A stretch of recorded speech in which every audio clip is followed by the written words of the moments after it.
ఒంటరిగా పరుగులు తీస్తున్నావా? ఏకాకయ్యావా? తల్లిదండ్రులు దూరం అయిపోయారా? తోబుట్టోళ్ళు తరిం వేసారా? స్నేహితులు దూరం అయిపోయారా? నీకు పరిచయస్తులు అందరూ గాలికి ఎగిరిపోయినట్లు కెరటాల వల్లే ఎగిరిపోయారా?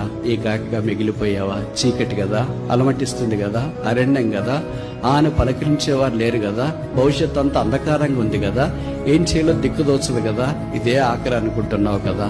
చదువైనా, ఉద్యోగమైనా, కుటుంబ జీవితమైనా, సంసార జీవితమైనా, సేవైనా, వ్యాపారమైనా, బాధ్యతలైనా బహుశా యాకోబు వలె చీకట్లో ఉంటే నీతి సూర్యుడు ఉదయించకుండా మానాడు.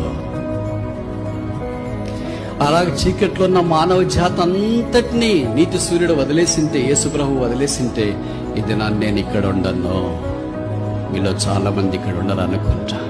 అనేక సార్లు మనం ప్రార్థన చేయకపోయినా ఆయాసపడి విసిగిపోయి ఇంకేం దేవుళ్ళు, ఏం ప్రార్థన చేయాలి, ఏం మందిరికి వెళ్ళాలి, ఏం బైబిల్ చదవాలా, ఇన్ని రోజులు చదివిన దానికి ఏం ఫలితం ఉంది, సేవ చేసిన దానికి ఏం ఫలితం ఉంది, దేవుని కొరకు జీవించిన దానికి ఏం ఫలితం ఉంది, ఓడిపోయిన నాకంటే ఇరుగు పొరుగు చాలా బాగున్నారు, వాళ్ళు అంత మందిరానికి రారు, బైబిల్ చదవరు, ప్రార్థన చేయరు, క్రమంగా దేవుని గురించి సువార్త ప్రకటించరు, వాళ్లే బాగున్నారు, నాకు ఇది ఎందుకు చేయాలలే, నేనెందుకు ఇలాగ దైవికమైన మార్గాల్లో వెళ్ళాలలే అని సోలిపోయి డసిపోయి పడుకున్నా నీతో పాటు వచ్చేవాడే యేసుక్రీస్తు ప్రభువు.